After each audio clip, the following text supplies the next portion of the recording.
Good night, darling. This one's a little silly. It's titled Intimate Research, and it's meant to be read by two people, but I am one person. So, I'll do my best. I just want you to know, when we were working in the lab yesterday and we made eye contact, I realized those few seconds were the abstract to the study of chemistry between you and me. I only read the first line, but I think I read enough. Really? Well, why don't you just work backwards to find the molar concentration between us? I don't want this relationship to be just some reverse titration. I don't want to deduce your concentration. The problem is always a little more fun when there's an unknown. Acidic or basic, the world may never know. How do you know I'm H plus or OH minus?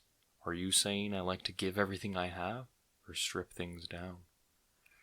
Does it even matter when we combine into one inseparable substance? But what if I don't know the procedure? Step 1. Gather all materials needed. I think I'm starting to remember.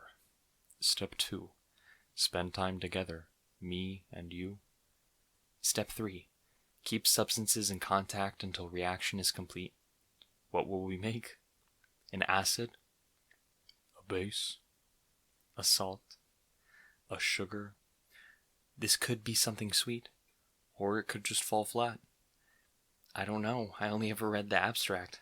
But there's only one way to find out. We gotta replicate the study. I'm ready if you want to mix things up. I don't know if I can give anything. I don't know if I'm ready to become something new. The force of attraction is inversely proportional to the bond length, so we talk, we text, share, and grow intimate in this petri dish called dating. Our bodies and limbs inseparable in one heaping husk of flesh, I try to evaluate the results. We made contact, but are we one? I'm surrounded by data, but no results. I stare into your eyes, and I keep reading, searching for another digit. I carry the one, but it doesn't add up. I wonder if I need to manipulate a variable. Maybe this won't work. Out. Something is missing. Once substances combine, atoms collide to form new molecules through complex chain reactions. Yet even when it is all said and done, once equilibrium is reached, two atoms can never touch. It is the same electromagnetic force that provides the pull between two atoms that also completes their structure by pushing each proton and electron into place. Well, we aren't a single solution. We definitely have some separate parts. We aren't one singular substance. We don't combine perfectly, but is that so bad? Skyscrapers aren't held up by nickel. They are made up of steel. Not an element alone, but an alloy. A perfect combination of parts that results in something stronger, something greater. Who needs to be the one element when we can combine into a compound? Letting each of our strengths dance to the top, pushing and pulling. We will all hold each other together. This won't be perfect. At times our structural integrity may fail. But I won't let our bonds be broken. I'm willing to give it if it means a stronger us. Though nuclei themselves never touch, the orbits of their outer electrons do overlap, and although these tiniest bits of matter are like a couple of sewing needles flying through the Grand Canyon, occasionally they pass each other by. Contact is avoided, but so close. Good night, darling. This one's titled Ode to Everyone / Eat Your Vegetables. Jack and the Beanstalk, a poor farming boy with nothing to his name, gives his cow in exchange for a gift that is worth more than he could ever have dreamt for. A vegetable, a bean, that brings untold wealth and prosperity. This poem is an ode to everyone who has given me a magical bean sometime in my life. Ode to everyone, to my friends and my family, to my mother, my brothers, my sisters, my misters, to my teachers, my preachers, my professors, the poets, the actors, and everyone else in between. I tried writing a poem for each of you, and I'm sorry, but that chapbook would stretch longer than my days ever will, higher than any beanstalk I will ever climb. I try to appreciate and give back what you gave, but to do so is to try to pay back a debt in some currency that has not yet been created. And there's no conversion rate between my time and your undying love and support.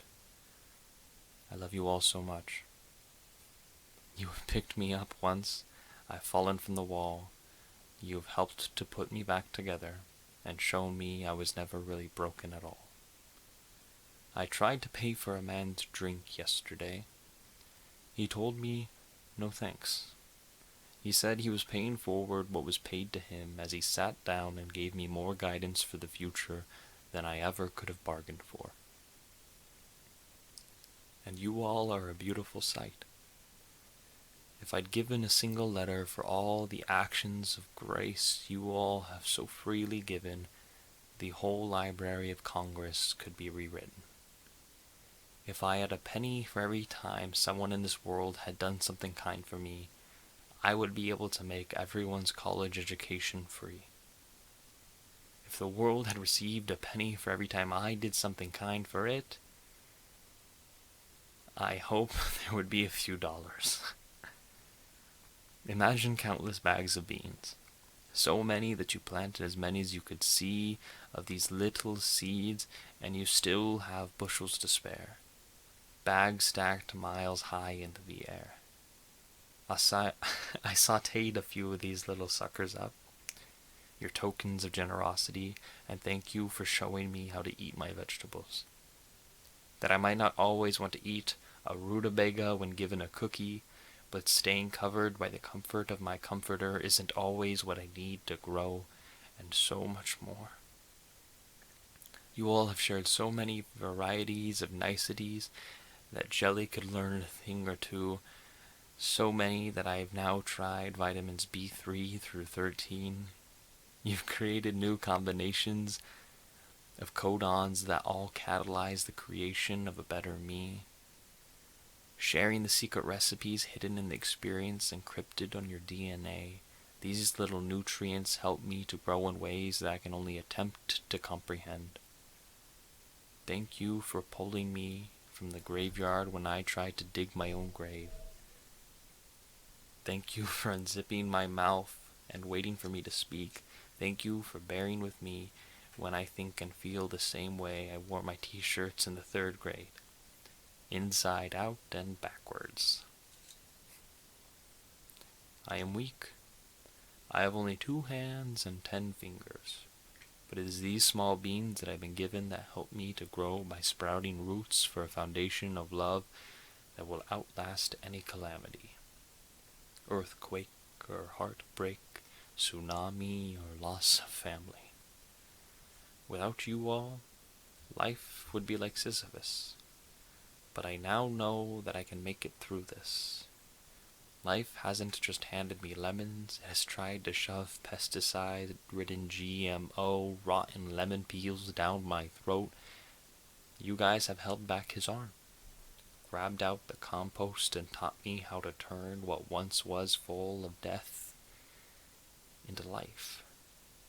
That given a bit of a gift, planting a bean, accepting and consuming aid can help you to overcome any bits of strife.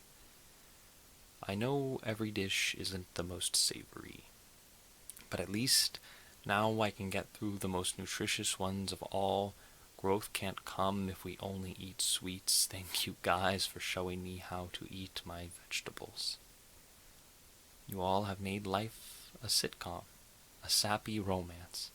You've made me the protagonist in my own life story, even when I tried to be a tragic hero. Thank you for bearing with a boy who feels like under the sheets is the type of garden bed he needs to grow. Thank you for pulling me outside, putting me in the light, talking to me, and breathing in the same air that has given you life. Thank you all for being the fibers that have woven together my own identity. I wear your memory like a scarf, with pride. The world gets cold, but with you all I know I can stay warm. Ode to those I love, to those who love me, even when I don't love them back.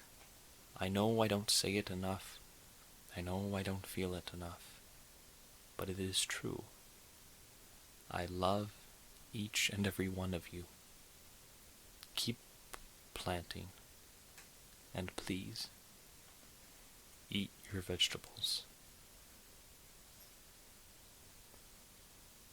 Good night, darling.